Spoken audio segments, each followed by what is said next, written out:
तो hello student, एक बार फिर स्वागत करता हूं साइंस कोचिंग इंस्टीट्यूट में। इस वीडियो में हम पढ़ेंगे क्लास 12 का सेकेंड अध्याय जिसे कहते हैं बैद्युस फ्लक्स ना। बैद्युस फ्लक्स के किस प्रकार से हमारा थ्योरी होंगी और डेरिवेशन होंगे, आपको जो मेन टॉपिक्स होंगे सभी टॉपिक्स को पढ़ाया जाएगा। सबसे पहले हम लेंगे यहाँ पर बैद्युस फ्लक्स के बारे में। बैद्युस फ्लक्स क्या चीज़ होती है, ध्यान देंगे।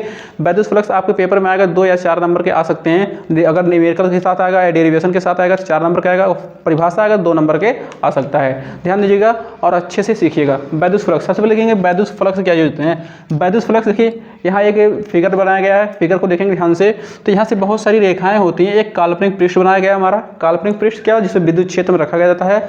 अब विद्युत क्षेत्र में रखे हुए पृष्ठों पे देखें ध्यान से देंगे तो इसमें बहुत सारी रेखाएं क्या होती हैं, गई हैं। बहुत सारी फ्लक्स क्या होती हैं, निकले हैं ना। जो फ्लक्स निकल रहे हैं इन्हीं को हमको दिखना है ना। तो अगर परिभाषा बोलेंगे तो सिंपल से बोल सकते हैं कि विद्युत क्षेत्र में स्थित किसी काल्पनिक पृष्ठ से होकर गुजरने वाली वैद्युत बल रेखाओं की संख्या को ही बैद्युस फ्लक्स कहते हैं। अगर परिभाषा लिखना चाहते हैं तो लिख सकते हैं ऐसे करके, आपको कहेंगे किसी विद्युत क्षेत्र में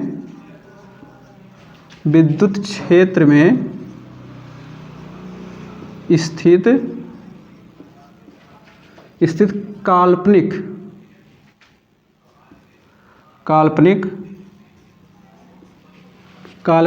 पृष्ठ से होकर गुजरने वाले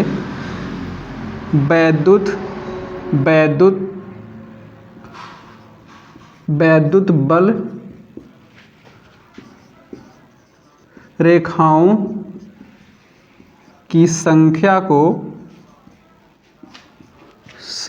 को बैद्युत फ्लक्स कहते हैं। बैद्युत फ्लक्स कहते हैं। ऐसे आप परिभाषा को लिख सकते हैं। सिंपल लिखेंगे बैद्युस फ्लक्स। देखिए बैद्युस फ्लक्स को व्यक्त करते हैं हम फाई ई से। इसे जो नोट करते हैं इसे फाई ई से नोट करते हैं। किससे हमारा फाई ई से क्या करते हैं, इसको नोट करते हैं फाई। और फाई देखिए फाई से इसको नोट करते हैं और फाई बराबर जो होता है आपका, आप सिंपल से समाकलन ई डी एस लगा देंगे। ध्यान देंगे यहाँ बैद्युस फ्लक्स में एक बनाया गया डी एस, देखिए कोण पर रहेगा हमारा ये। अब यार एक चीज़ और ध्यान देंगे, बैद्युस फ्लक्स क्या चीज़ होता है, सिंपल सा। अब जो फाई पहले फार्मूला लिखते हैं आपके लिए, देखेंगे क्या होता है फार्मूला। तो यहाँ होता है समाकलन एस क्या होता है, ये पूरे क्षेत्रफल को क्या करता है, दर्शा देता है। मतलब कितनी बैद्युस फ्लक्स हमारे, मतलब कितनी बैद्युत बल रेखाएं जा रही हैं और कितनी एरिया को मतलब घेर रही हैं, उन एरिया को ये दर्शा देता है ना। तो फाई ई क्या होता है, ई मतलब क्या होता है विद्युत क्षेत्र, और डी एस क्या होता है, उसका कांस्टेंट हमारा डी एस हो जाएगा, जो एक प्रकार से क्षेत्रफल को ही दर्शाता है ना। डी एस क्या होता है, क्षेत्रफल को दर्शाता है। तो ये फार्मूला क्या होता है, फाई ई डी एस ना। अब फाई देखिए फाई ई बराबर समाकलन एस ई डी एस का आप निकाल सकते हैं। अब सिंपल देखेंगे, अब बैद्युस फ्लक्स देखिए यहाँ देखेंगे बैद्युस फ्लक्स क्या होती है, बहुत वैद्युत बल रेखाएं क्या होती हैं, पृष्ठ के अंदर प्रवेश कर रही हैं और पृष्ठ से फिर बाहर निकल रही है ना। ध्यान दीजिएगा, पृष्ठ के अंदर क्या हो रही हैं, प्रवेश कर रही हैं और पृष्ठ के अंदर से क्या निकल रही हैं, बाहर निकल रही हैं। तो जो प्रवेश करने वाली रेखाएं होती हैं देखिए सिंपल से देखेंगे, जो प्रवेश करने वाली रेखाएं होती हैं हमारे सिंपल और ऋणात्मक हो जाती हैं, और जो बाहर निकलती है वो क्या हो जाती हैं, धनात्मक हो जाती हैं। इस प्रकार से निकाल सकते हैं। चलिए अगर मान लीजिए इनके बीच आपको क्या करें, ई और डी एस के बीच एक कोण बन रहा है जिसे हम थीटा कोण बन रहा है ना। अब देखिए फाई एस जो दर्शा रहा है, देखिए आपको यहाँ पर जो ये समाकलन एस जो दर्शा रहा है एक पृष्ठ के क्षेत्रफल को दर्शा रहा है। समाकलन जो दर्शा रहा है पृष्ठ के क्षेत्रफल को दर्शा रहा है। यदि हम क्या करें, इसका छोटा सा डेरिवेशन करते हैं सिंपल सा, तो फाई एस क्या करेंगे, अगर उसके बीच क्या बन रहा है हमारा थीटा कोण बन रहा है, तो इस प्रकार से हम डेरिवेशन कर सकते हैं ना। देखेंगे जब थीटा कोण बनेगा ऐसे लिख सकते हैं यहाँ पर, यदि ई तथा डी एस के बीच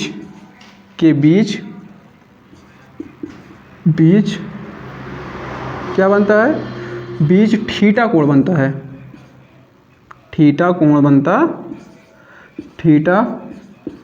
कोण बनता है तो बनता दिए इसके बीच क्या बनेगा, थीटा कोण ही बनेगा ना।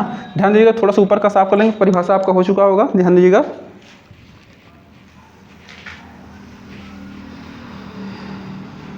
थीटा कोण बनता है तो क्या होगा देखेंगे, तो सिंपल से हो जाएगा। ये सिंपल सा ये सब रहेगा हमारा। ऐसे इसको भी साफ कर देते हैं, तो निकालेंगे इसको हम,